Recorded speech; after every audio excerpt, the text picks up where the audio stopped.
శ్రీపాద వల్లభ నృసింహ సరస్వతి శ్రీ గురు దత్తాత్రేయాయ నమః. శ్రీపాదరాజం శరణం ప్రపద్యే. జయ గురుదేవ దత్త. అనిమ అణువు కన్నా సూక్ష్మ స్థితిని పొందడాన్ని అనిమ అంటారు. మహిమ సమస్త జగత్తు చేత పూజింపబడటం మహిమ. లఘిమ అనగా తేలికగా అతి శీఘ్రంగా ప్రయాణించగలగడం లఘిమ అంటారు. ప్రాప్తి తాను ఇంకా పొందవలసినది ఏదీనూ లేదు అన్నంతగా సమస్తాన్ని పొందడమే ప్రాప్తి. ప్రాకామ్యం సమస్త ప్రదేశాలకు తాను వ్యాపింపగలగడమే ప్రాకామ్యం. ఈశిత్వం తానే ఈశ్వరుడు అవటమే ఈశిత్వం. వశిత్వం తాను సమస్తాన్ని వశపరచుకోగలగడమే వశిత్వం.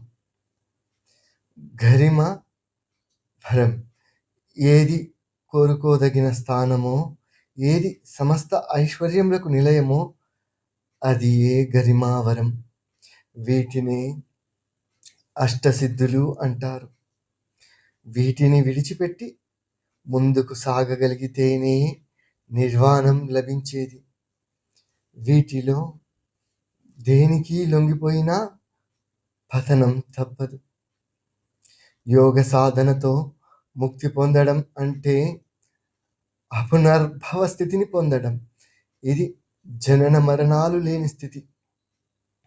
అనగా గర్భావాసం, జననం, వృద్ధి, వార్ధక్యం, కృషత్వం, మృతి అనే ఈ 6 రకాల వికారాలు ముక్తుడికి ఉండవు.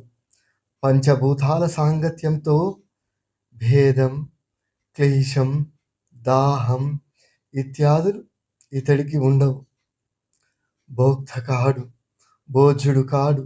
తనకు నిత్య సన్నిహితమైన యోగాగ్నితో సమస్త దోషాలను దగ్ధం చేసుకొని యోగి నిర్మలుడై బ్రహ్మ పదార్థంలో శాశ్వతంగా కలిసిపోతాడు.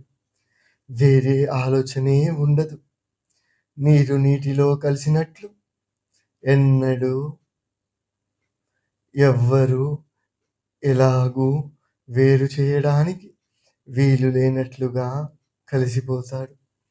పరమాత్మతో ఆత్మ సామ్యాన్ని పొందుతాడు. దీనిని బ్రహ్మైక్యం అంటారు. ఇటువంటి యోగి చర్చలు ఎలా ఉంటాయి చెప్పమని అలర్కుడు అడిగాడు. దానికి దత్తాత్రేయ స్వామి అంగీకరించి ఇలా చెప్తున్నాడు. అలర్క, మానవమానాలు మానవులందరికీ ఆనందాన్ని, ఉద్వేగాన్ని కలిగిస్తాయి. కానీ యోగి విషయంలో ఇవి విపరీతం. అంటే మానం వల్ల దుఃఖం, అవమానం వల్ల ఆనందం పొందుతాడు. ఇతడికి మొదటిది విషం, రెండవది అమృతం. ఇతడి దినచర్యకు చాలా నియమాలు ఉన్నాయి. చక్షపూతమైన ప్రదేశంలోనే అడుగు పెట్టాలి. వస్త్రపూతమైన జలమే త్రాగాలి. సత్యపూతమైన వాక్కునే పలకాలి. బుద్ధిపూతమైన ధ్యానినే ధ్యానించాలి. ఆతిథ్యాలకు, శ్రాద్ధ భోజనాలకు, దేవతల ఊరేగింపులకు, ఉత్సవాలకు, జనసమ్మర్థం, కోలాహలం ఎక్కువగా ఉండే ప్రదేశాలకు యోగసిద్ధి వెళ్ళరాదు. ఆ ఇంటిలో అందరి భోజనాలు అయినాక అది నిర్ధారించుకొని ప్రశాంతంగా ఉన్న ఇంటికి వెళ్ళి తాను భిక్ష అడగాలి. పొగలు గ్రక్కుతున్న ఇంటి నుండి కానీ, బొగ్గులు గుమ్మంలో ఆరబోసిన ఇంటి నుండి కానీ భిక్ష యాచింపరాదు. రోజు ఒకే ఇళ్లకు భిక్షకు వెళ్ళరాదు. జనం తనను చూసి అవమానించే వేషధారణలో సంచరించాలి. సజ్జన ధర్మాన్ని తప్పరాదు. యాయావారుల ఇండ్లకు, గృహస్థుల ఇండ్లకు వెళ్ళి భిక్ష తీసుకోవాలి. యాచకుల ఇండ్లకు, ఇంకా తక్కిన వారి ఇండ్లకు భిక్షకు వెళ్ళడం అంత శ్రేయస్కరం కాదు. యోగికి బియ్యపు జావ, మజ్జిగ, పాలు, యావల జావ, పండ్లు, దుంపలు, పేలపిండి, నూకల అన్నం ఇవి అన్నీయును శుభం కలిగించే పదార్థాలు. యోగ సిద్ధికరాలు. మౌనంగా కూర్చుని ఏకాగ్ర చిత్తంతో భుజించాలి. ముందుగా కొంచెం నీళ్లు త్రాగాలి. అటు తర్వాత పంచ ప్రాణాహుతులతో భుజించాలి.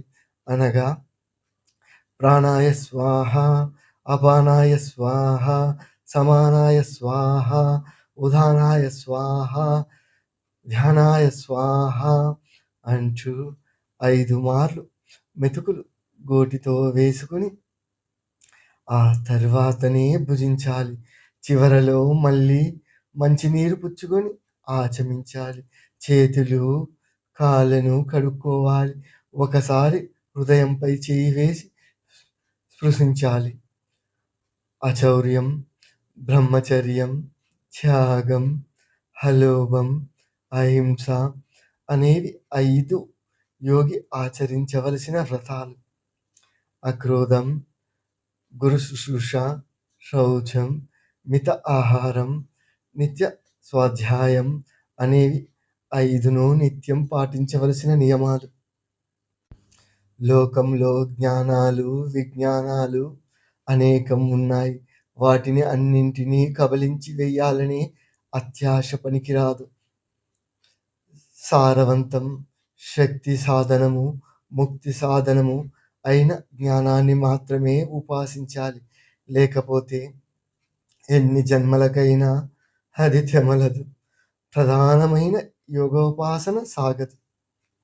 నిస్సంగుడై అరిషడ్వర్గాలను జయించిన వాడై, మిత ఆహారుడై, జితేంద్రుడై, బుద్ధి ద్వారాలను అన్నింటినీ మూసివేసి మనసు ధ్యానంలో నిమగ్నం చేయాలి.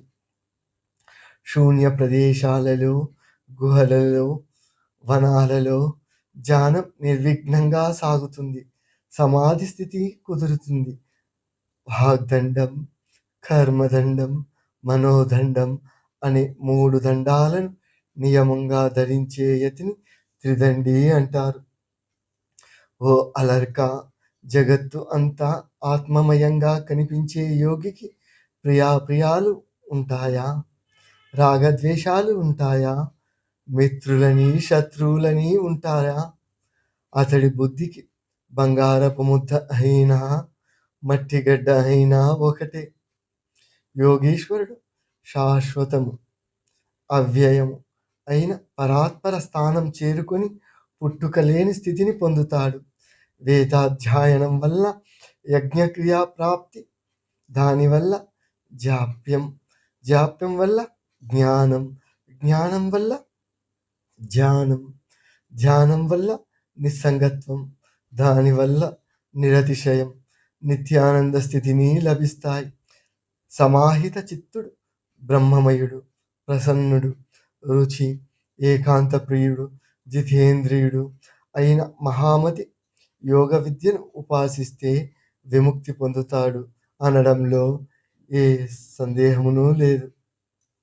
యోగ మార్గాన్ని ఎంచుకున్న వారు ఓంకారాన్ని ఉపాసించి తీరాలి.